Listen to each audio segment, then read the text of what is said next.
Oh, that was a new voice. Yes. Um, welcome everybody to She's of Love. Today, we have our first purposeful pre-recorded episode Yes. because, as I'm sure many of you have Noticed. noticed, we have been having a lot of trouble with going live, and it got to a point where it was basically every week. And me and mum had a talk, and we were like, we may as well just pre-record. We can have better quality videos, And less and less stress, stress. Mhm. which is the main point. Yeah. So we have Adrian D'Amico on the show today, which is always such a pleasure, and I feel like we get so much. Mm. We learn so much from you, Adrian, Thank and you. there's always like just so much to discuss. And we've So had really good feedback about our past episodes with you. Yeah, amazing. That's so good. I'm not sure if I told you, I don't know if I messaged you and said, but yeah, we've had people like, that was life changing. Wow. Yeah, the stuff that we shared with you and you shared with us, they got so much out of it. So That's yeah, amazing. no pressure or anything. No, yeah, that's I know, not a high really. bar at all. Yeah. So today we're talking about emotional intelligence. And I think this is honestly, especially in the craziness of the world and how much information overload we're all getting. Um, I know that personally I'm led by my emotional intelligence through, well, through like not even just everyday life, but through very intense situations Mm, where, you know, things become overwhelming. If you like, I've trained my emotions enough, and like I've tuned into my emotions enough to the point where I know, oh, that's an overreaction. I should not act in this anymore. Or no, this is a feeling that I need to trust and like I need to go with. And I don't know, I think there's like it's such a we could go to so many places in this conversation. So I'm excited to see where it goes. I think it's just such an important thing to cultivate, and it's like changed my life ever since I've kind of focused on not really controlling my emotions. Like no, that's where no, I being first aware. tried, was like I've got to control, No, being aware of but them. it's being aware. Yeah. Yeah. So I'll pass the mic over to you now, Adrian, and yeah, start us off wherever you like.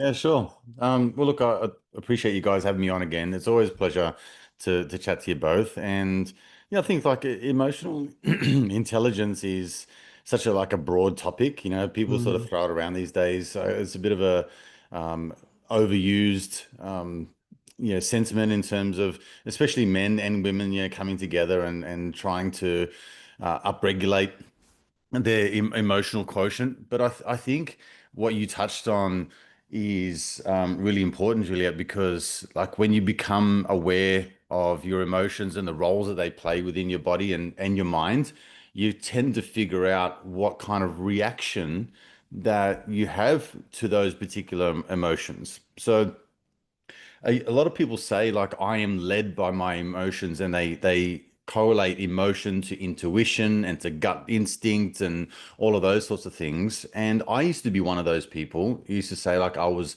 led by my emotions. However, my experience has been that without being aware of what roles they play in your life and how they affect the decisions that you make based on that emotional intelligence that you have at that time can really affect the trajectory of where you're going in your life. Does that make sense? Yeah. yes. Perfect sense. So like my mate Jag says, like, when have you ever made a good decision highly emotional? And the answer for most people is like fucking never. You know, like Yeah. if I'm super emotional, I make the worst decisions. You know, have you ever heard of people say, I trusted my gut and it was wrong? You know, like Mm, everyone's go like your gut's 100% right every time, but they go, yeah, but I trusted my gut and it was wrong. Mm. Like, so what happened there? And you could probably go on an esoteric tangent and say, well, the universe wanted you to learn the lesson. Yeah. That's why you went down that path. And that could be, there could be an element of truth there. However, there's also the opportunity to explore, well, what emotional state was I in at that time when I was trying to test my gut instinct and my intuition, right? I Mm, think if you really diagnose yourself, there's probably an element of heightened emotions in that moment, which cause you to make a decision which wasn't the right one because you think it's your gut, but it's really not. It's you not being able to handle your emotions or at least mm, interpret what they're doing to your physiology and your faculties at that time. You with me so far? mm. Yeah.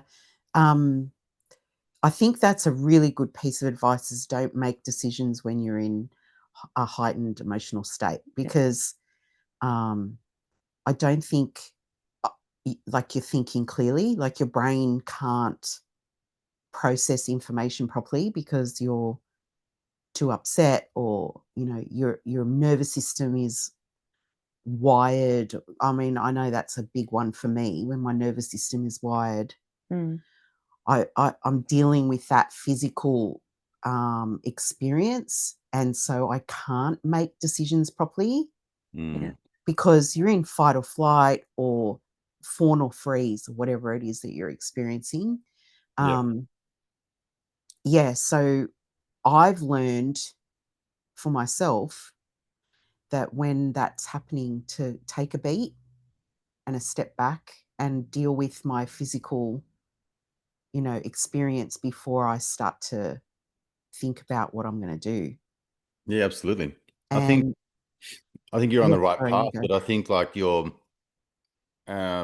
main feedback that I get and what I hear from other people in this space as well is like, and for men and women alike, I think you might resonate as a woman to say, men aren't really in touch with their feelings, right? But Mm, I think that that is true to some degree. However, men interpret their feelings a lot different than women do, and so women are typically more feeling into emotions, and they can feel it in their whole body. Am I on the right track?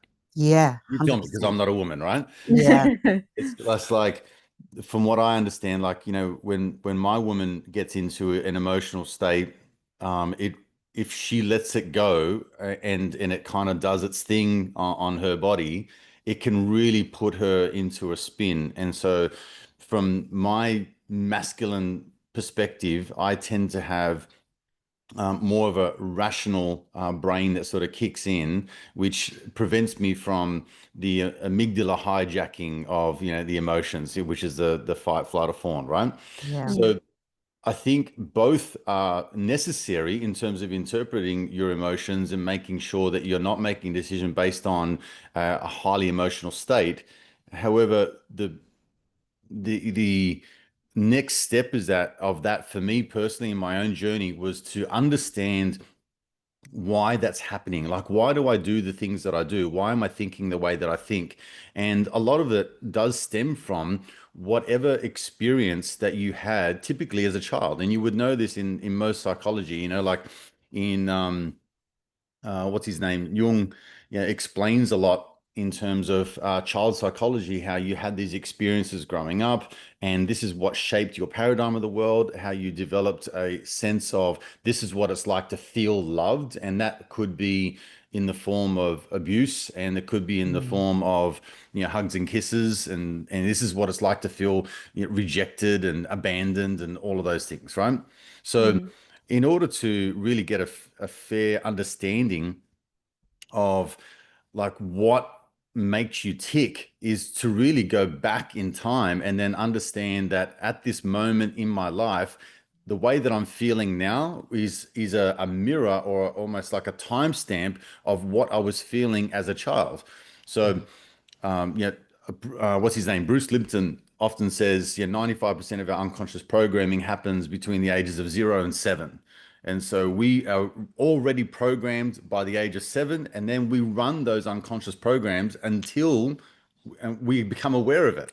So it just runs the rest of our fucking life until you Mm. become aware and you shine on a light on these unconscious programs. Mm. Yeah, Dr. Gabor Mate, he says the same thing.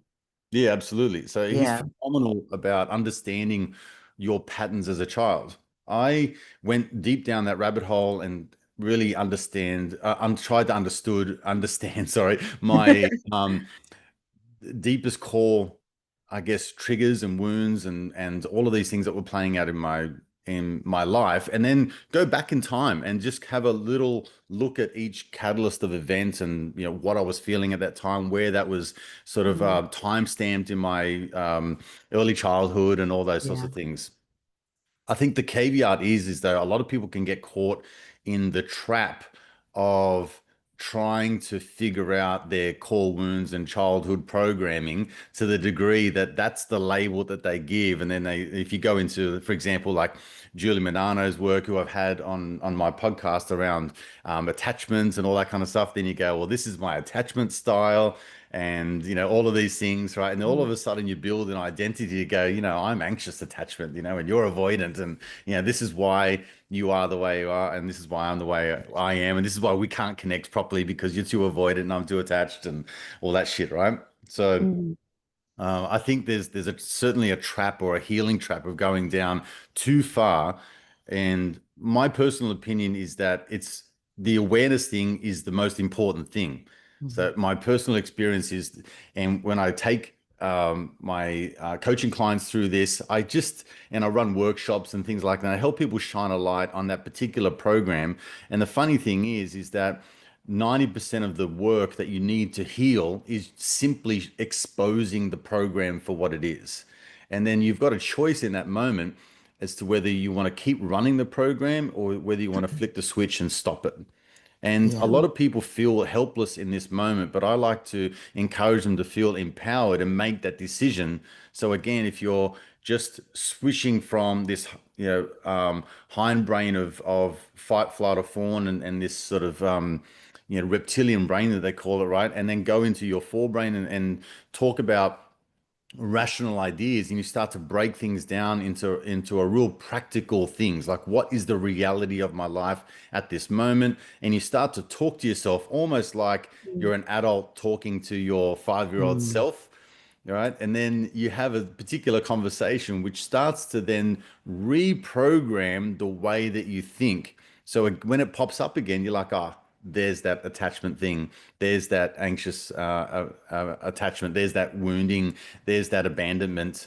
There's that need to feel connected. There's Mm. that want to be appreciated. There's that want to be Yeah. acknowledged. There Mm. it is. So why am I doing these things? Because I want approval. Why did you want approval? Oh, Yeah. it's because my dad never fucking showed me love. Never Yeah. told me how good I was when I was younger and all that kind of stuff. You're like, okay.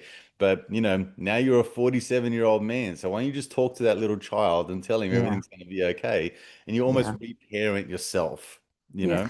Yeah. I find a lot of people get stuck in the healing stage because the pain, they're so either addicted to the pain or afraid of the pain that they get, they can't move on from that healing. Mm, It's like something you said just now triggered that memory in me where it was,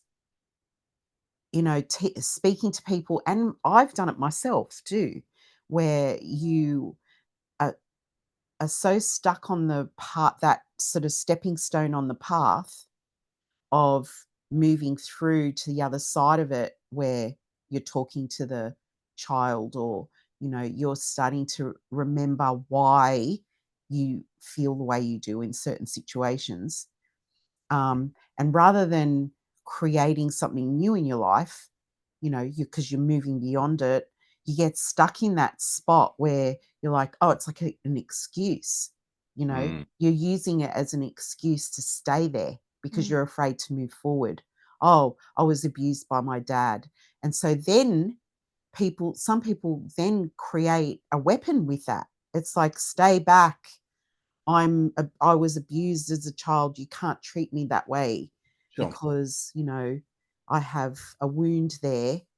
And I find a lot of people, I don't know if you'd agree with this, Juliet, but I think you would, um, your generation do that. Like they stay in the victim and they Mm, use their experiences as a victim to control their environment and control people in their lives. I've seen so many people doing that. And it's like, this is not a place to live. This is not a weapon that you can use or a tool to keep people in check and control people. If you've got a wounding there, you need to work that out. That's your responsibility to Yeah. Well, to people get. love labels too, right? So I don't think it's Yes. a generational thing. I'm not sure what Juliet would think about whether that's something that's a generational thing. I think human nature tends to like to put a label on something. You know, Mm, it's hard to say as a human being, I don't know. This is why, like in all sorts of sciences and things like that, they need to come up with some I identification of this thing, even though it's like black matter, and they go like, "What the fuck's black matter?" And they go, oh, "Well, it's this," and they give it a label. They can't say we don't know what it is, right? yeah. Because it's almost an admission of, um, like you're like an unintelligence or something Mm, like that, or a lack of knowledge, right? But we always want to put a lid on something and go, that's why I am. And then you are right. The trap in the healing side of it is twofold because you can kind of go, well, this is my identity now. And so I see it in all shapes and forms. I used mm. to own a skate park, an indoor skate park, and parents will come in and go, oh, I'm just booking in my son for a 2 hour session. And they go, like, he's on the spectrum. And I'd see the little kid's eyes just in his head bow, like that's his label, right? And mm, and I would say to the little child most of the time, I go, I see you got superpowers, right?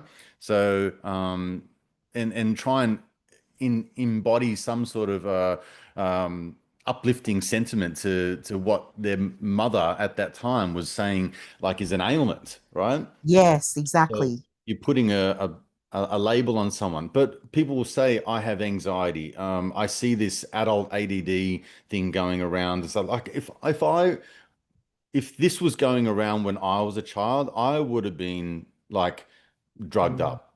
Right?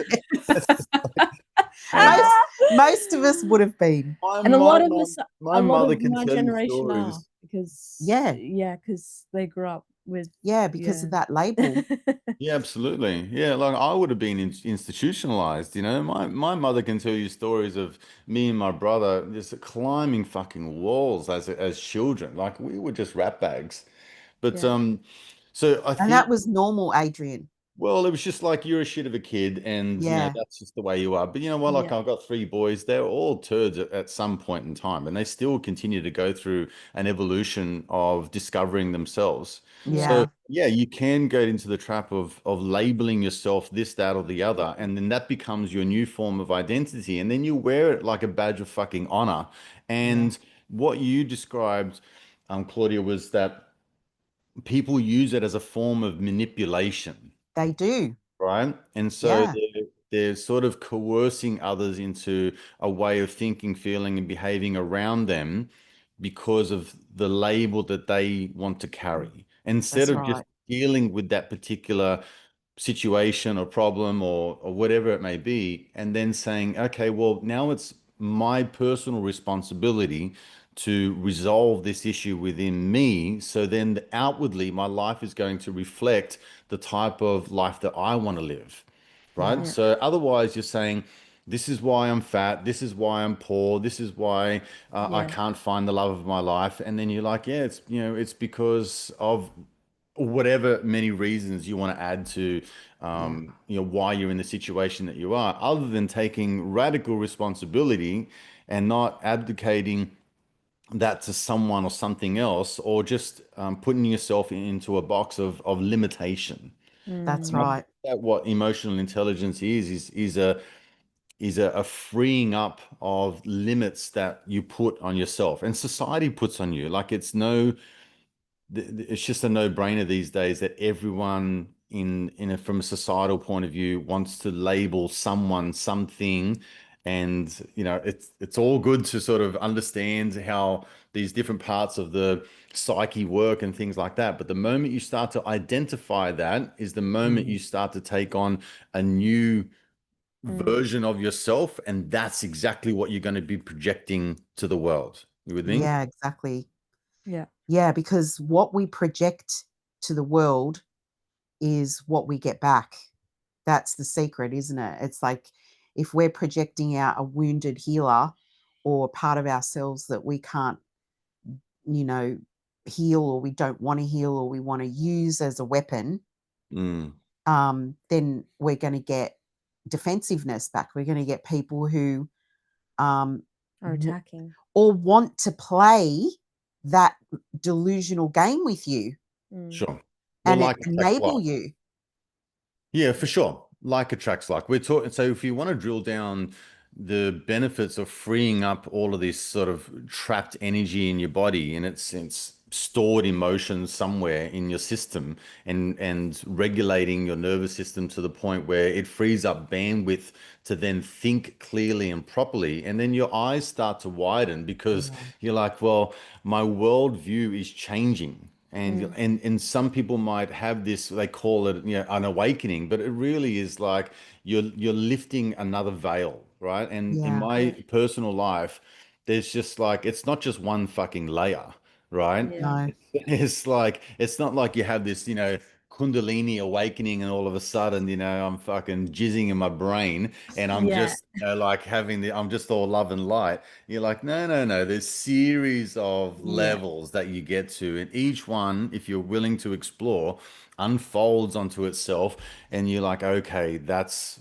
where I kind of needed to go with this, and all of a sudden, your paradigm of the world starts to shift. The way that you look at things are different. The way that the people that come into your life are different. How you sort of like for me, it got even to a very visceral level in terms of like what foods do I eat and Yeah. what places do I gravitate to? What kind of books am I reading? What information am I digesting?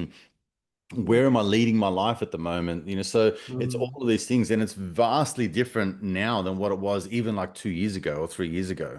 So Mm. if you're open to exploring to the point of really getting to know thyself, which is really what emotional intelligence is, it's just understanding who the fuck you are.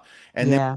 understand who you are, the most courageous act that anyone can take is to embody that version of yourself in every aspect of your life. It's super challenging because you can turn around to the person that you've been married to for 20 years and realize in that moment, fuck man, I am in the wrong relationship. Mm. Yeah. Right. And that is a scary, scary position to be in. Like, so for my own book, it's like if you're in that relationship, you've got 3 kids and a business and all these sorts of things, like, man, it's a lot to unravel. Yeah. Am I really going to take this leap of faith? Because if I do, everything changes. I got to burn the fucking boats and there's no turning back. Yeah. And a lot of people can't take that leap of faith. A lot of people can't make that decision. That requires real guts. Yeah. In my experience, the turning point comes when the life you've built is so much more painful to you than changing Mm. it. Yeah. Sure. Tony Robbins The talks about idea this all the time. of unraveling what you just described is easier than actually staying in that situation. Yeah, that's right. And life will Yeah. make decisions on your behalf because you Yeah. tend to Mm. attract people, places, circumstances, and events that you're either going to wake up and listen to, or you're going to just keep, suffering a life of punishment because Yeah. Yeah. like, it'll just serve it up. And in my experience, I feel like life always delivers me like an 11 out of 10 fucking life experience and really slaps me in the jugular. It sort of says like, Yeah. mate, if you don't wake up to this, I mean, you're just an absolute waste of potential. So, here's a massive life lesson we're going to serve you. So everything for Mm. me is like, more than an 11 out of 10 in order for me to wake up to it. Otherwise, I'll just stay asleep, all my life. Yeah, right. So what you're saying is you're stubborn. Yes, exactly right. My I'm an optimist at heart, and I say this often. Like optimistic people have a tendency to bullshit themselves really Yeah. well. They convince Yeah. yeah. themselves that the grass is green when it's just a fucking field of weeds, and you're like, yeah, no, everything's all rosy and it's fine, but it's really not. You're like, "Ah, okay." As soon as someone says to you, "Hey, listen, it's not what you think it is," and then you're like, fuck, I've been deluding myself this whole time. So, Yeah. I one thing that has like come to me while we're talking is, the importance of asking yourself when you're, who's really controlling my life right now, because the common theme that I've picked up while you're talking, Adrian, is when people are living in that self-victimization, they're identifying with, labels that have been put on them.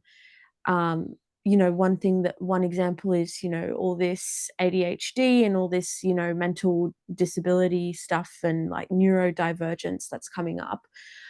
I personally think that there's positive sides to it, because I think we're breaking out of the traditional, you know one way to do everything. A Because I know that one size fits one all. size fits all, because Mm. I know even just when I was growing up, how limiting that was for me in school.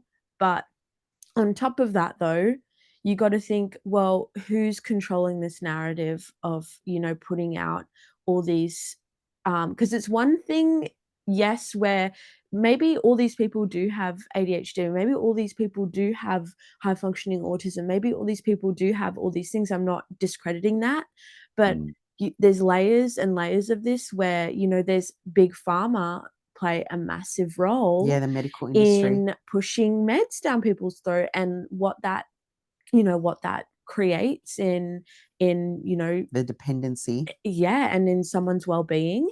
And I absolutely. think you got to really kind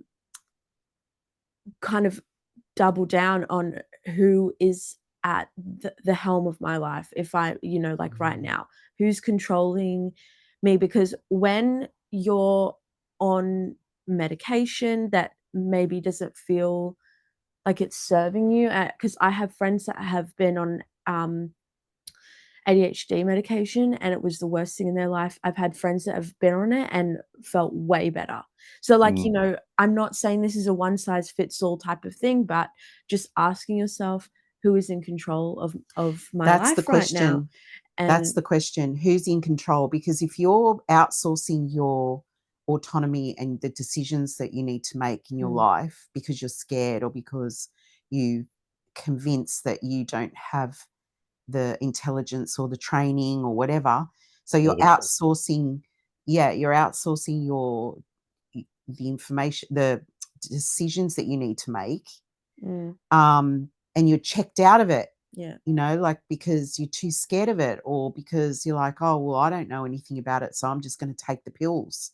yeah, Yeah, sure. Um, I think you uh, guys touched on a really good point. Like, just to round off your sentiment there, Claudia. Like, you don't trust yourself, right? yeah, So, yeah, in the absence of not trusting yourself, what choice do you have but to trust other people's opinions? So, if you have a lot of insecurities and self-doubt, and you don't trust yourself to make a decision, regardless of whether you win, lose, or draw, yeah, then this is going to create a sense of dependency on anyone else that can lead you. And you'll see this in people who follow every person, every guru, every fad diet. What is it? The saying, run with the wolves and hunt with the hounds. And like, you just don't know. They don't know themselves. So they're just going to that's be right.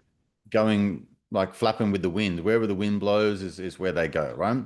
yeah, Julia, you touched on a few things. I'm working on a book at the moment, and it's called Awaken Your Higher Self. And one of the things that I discussed in the first chapter is your inner and outer environment, right? So it's not only who is controlling you, it's like what is controlling you. So if you're saying that there's a problem at the moment with my relationships, then there's a level of control over your life in relationships. And you need to look at that on an emotional level. If it's financial, it's financial. If it's health, it's health. Whatever that is plaguing you at the moment is what's controlling you. So in order to Yeah. free yourself up of that control, you need to become knowledgeable in that particular area of your life. And whether that be some sort of a skill set or a piece of knowledge or an action, like or all three usually, is what you need to do. But your environment externally is super important.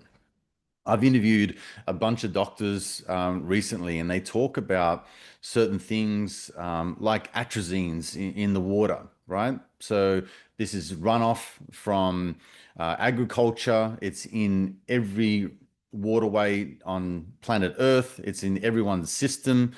There was a study done by a particular scientist where these atrazines was put in the water. It was a group of frogs, and all of these male frogs not only changed, they lost their fertility and all those sorts of things. They actually changed into female frogs and grew female organs, right? So if you start to look at that and you start to look at the feminizing of men, which has been, very prominent in the last sort of 20 years, you can see that come to fruition now in the sort of these last couple of generations of people that are questioning their identity, questioning their sex, Yeah. questioning whether they are a man or a woman, right? And Yeah. so, there is a level of truth to that, and I agree with a lot of these doctors that are saying there's things in our waterways, there's things in our foods that are affecting us. If you look at vaccines in the medical industry, you mentioned big pharma and things like that,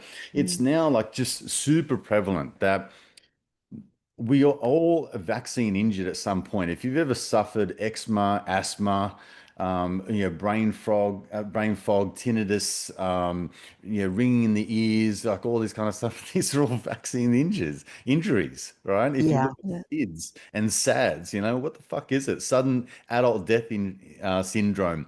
You're like, people are just dying in their sleep? Really? Okay, well, that makes sense to what SIDS is, right? Because it sounds like that these children weren't just, left on their tummies and they suffocated. It was like, okay, it's a vaccine injury. So, yeah, if you look at the chemicals in our foods, everything that's GMO. It's like, oh man, GMO, that's great. Like we're modifying this food and we're feeding the planet, and everyone's going to benefit from it. But you're like, No. okay, I've got these genetically modified foods. When's the last time you bought a fruit or vegetable with a fucking seed in it? It's just Yeah, I know. like, man, give me the seeded grapes, please. Okay, the Yeah. seed in it. Right. So I I'm just putting the to shit in my pop body. just to quickly pop in, I've got a funny story where, because I know GMO is everywhere, but America is kind of I would say the center of Mhm. genetically modified food and stuff. And I was just in Italy, and I met these Americans at a hostel, and I had never been so infuriated in my life because Italian food is something that I've literally dreamed of eating since I was a little girl. Because my nonno was Italian, mum grew up, well, you're Italian, maybe not by blood, but you're Italian Yeah. By culture. by culture. And so I grew up with it, and, I was in Italy and I met these Americans, and they kept on going on about how the food wasn't like the pizza was better at home and stuff. And Mhm. I was just like, "What are you talking about?" Because And their then taste buds are screwed up. because they eat chemicals, they eat fake food, and like Yeah. there's no, because I was like, "This is the best pizza I've ever had in my entire life." Like, there is no, Question. question about this, and I've had a lot of pizza, I've had a lot of pasta, and, Sure. like, I've got a wide range of, background testing to support my claim, Very So I was mature like, palate. yeah, yeah. So I was like, what are they going on about? And then I realized, no, it's all the chemicals. Like, it's literally addictive. Their And palate is and yeah. there's none of that in Italy because they're all like very, the wheat Oh has to be yeah, proper and they've banned GMO wheat Yeah, that's wheat. in right. country and stuff. Yeah. Yeah, So And anyway, even I with their just virgin oils and all that kind of stuff, like you can yeah. yeah, go to jail if you're bastardizing oil in Italy. I mean, there They are take it so seriously. Yeah, yeah, they do. There are ways that they're trying to work around that if they import certain parts of the oil to another country and then ship it from there, and um, it can be tampered with. So, but mm, yeah, you're absolutely right. Look, I had an experience several years ago when my kids were young. I sold a business and made a bit of coin, and so I took the family overseas and. Their mum's from Macedonia. My parents, my dad's parents, my dad and my dad's parents are from Italy. So I lived and worked overseas for 3 months, and it was amazing. The food in the villages was the best. oh Right? yeah, So everything's home cooked, everything's grown in the garden.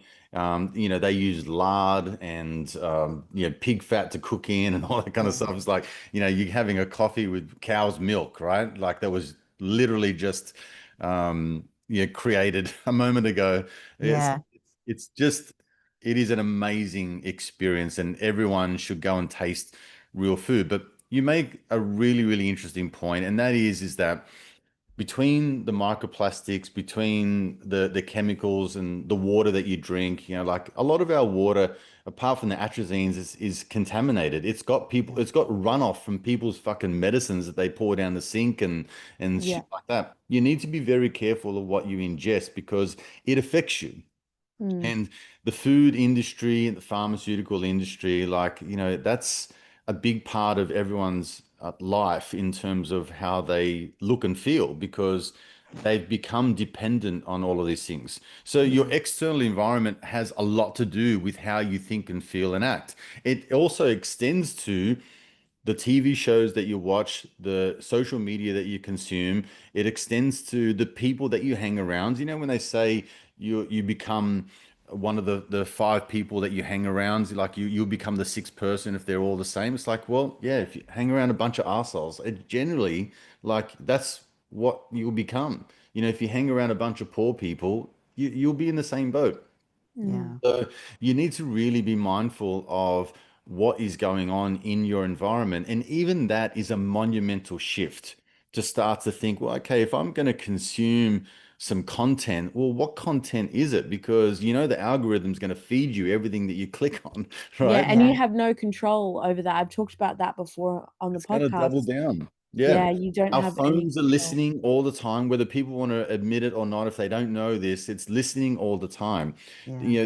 There is technology now that can stimulate brain waves and interpret brain waves. So it can interpret your thoughts, right? So you can test this out yourself. You can think I have, something I and have. your phone will start to deliver you ads, right? So Yes, it's important to become super aware and hyper aware of what's going on, not to the degree like we discussed before, where it's controlling your life, like everything is a conspiracy theory, everyone's out to get me. Because then again, that's like another form of identity, like the world's fucked and it's going to shit and they're all trying to kill us and all that kind of stuff. You're like, okay, Yeah, that will stop you from living your best life.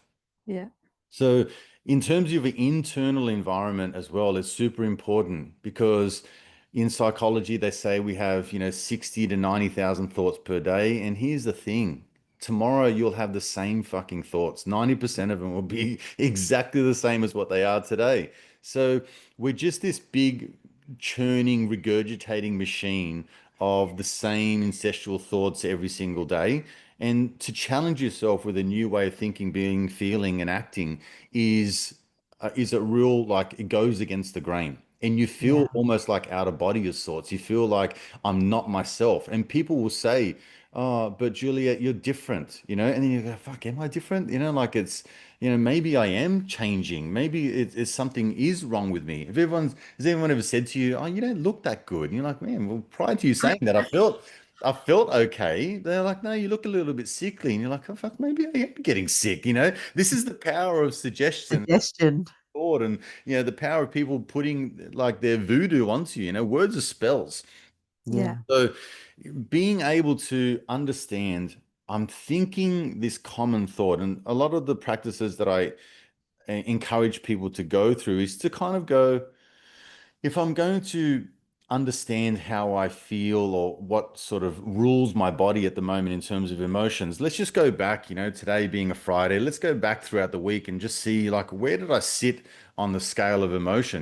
Was I in sort of joy and love, and was I in optimism and abundance? Was I in any kind of like vitality or some sort of exuberance of peace, all of those things, right? Or was it like really stressful? Was I thinking, maybe um, I was kind of like feeling angry or resentful, or I was feeling shame, guilt, worry.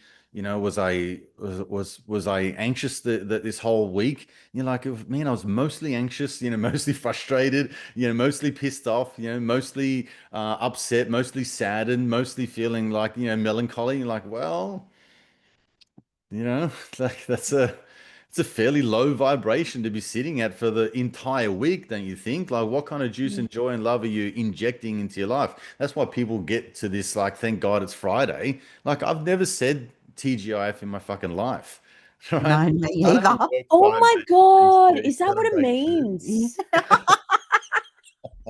Uh, I didn't know. No, is that because there's like a like a club or It's a something restaurant, yeah. restaurant? oh, I had man. TGI. no idea. I always went, why Kids TGI? these days, hey, Claudia? What? You just realized. Yeah, well, because I don't know. Just I've Yeah. always wondered what that means. Oh, there you go. We learn something new every day. Yeah. So I think like it's such a broad topic in terms of emotional intelligence, but Yeah. I really think that if people start to do a little diagnostics test of what's going on, who's the person that you hang around the most? Do they breathe life into you? When you have a conversation, like this, and you walk away and you go, fuck, that was good. Like, these people really bring something out of me that is not always present. Yeah. That person that you want to walk away and slit your friggin' wrist, because they're like, man, this guy just told me every sad story about his life. Now, Oh yeah. yes, right. So those people need to be at, at least very, very limited in your life. And then they Mm. need to be distanced. You need to keep them. These are the, like what my buddy Scott Franklin says, the 90 percenters. If you've got a circle of friends, who's the 1 percenters? The people that you want to keep close to you, that you can call on when I'm not feeling the best. Like, am I going to call Juliet? And that's the person that I'm going to say, hey, listen, I'm not my best version of myself. I just wanted to call you and chat it out. If that's the go-to person, they're your 1 percenters. You want to keep them nice and close. But the Mm. people that are energy vampires, they're the 90 percenters. You keep them at a distance. You interact very infrequently. And unfortunately, that person could be your brother or sister, your mother or father. It could be your Yeah. wife or your partner, a significant other. Like, you need to kind of have those come to Jesus moments and go, this person is the most toxic person in my life. If you're watching a particular TV show, if your thing is like SVU and you're watching all these fucking special victims getting abused and all the rest of it, and you wonder why you feel like shit all week, well, Yeah. look at that external High environment. five to that. Hey, like Yeah. I'm consuming a lot of content that is violent or abusive or murder mystery or whatever it is. Like, okay, Yeah. maybe I've got to inject something else that makes me feel alive. And then in terms of your emotions, again, it's the same thing. It's like now that I'm feeling this way, what would I like to feel? What would I Yes. like to feel instead? And the very basic, like I'm just a mere man, I'm a very simple guy. It's just like, okay, if you want to feel peaceful, or if you want to feel like you're calm and relaxed, and you want to feel joy and love, well, what does a peaceful person do? Like what do people who experience a lot of joy, what do they do in their life? What do people Mm. who are very loving, like what do they do?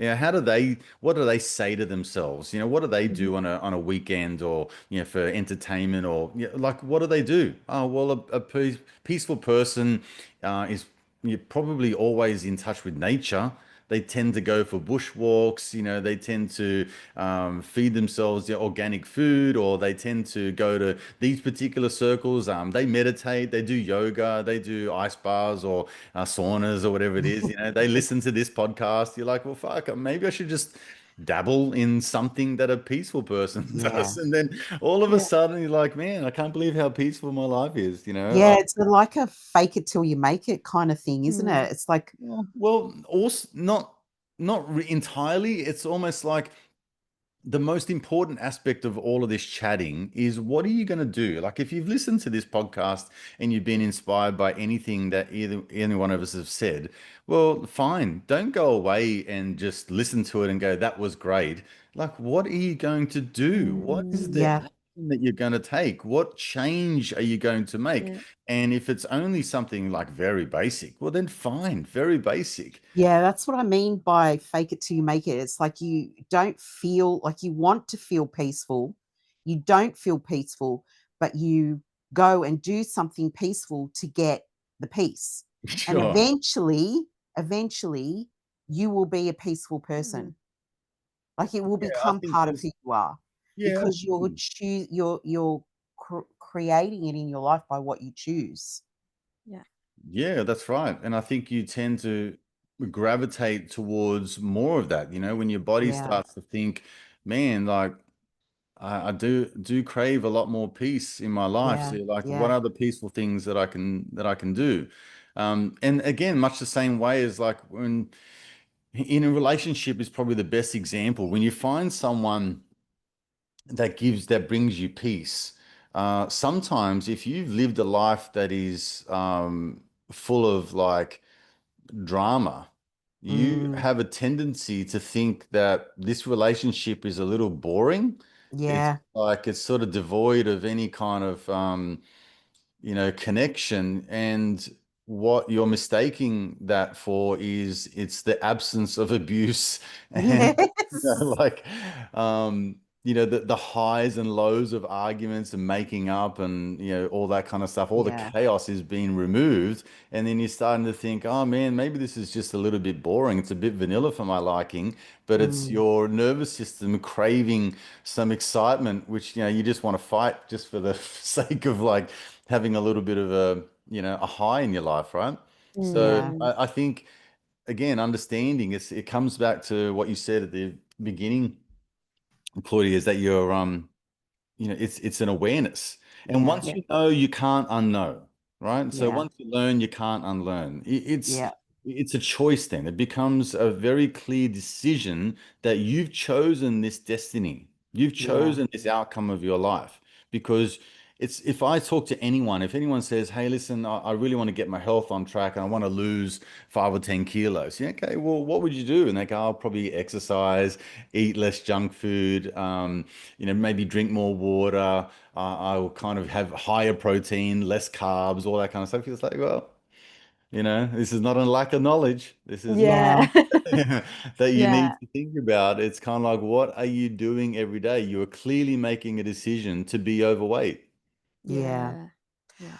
Oh, Adrian, thank you so much for your wisdom. It's always a pleasure, and everything that we talked about today is on point. And I feel like this is a good place to stop. And we would love for you to come back on the show again. Would Yeah, you? and thank you guys. It's always great to talk to you as well. I get enlightened by these conversations. They're funny and Yeah, relaxed, which is good. It's when Juliet learns something new about TGIF. That's all.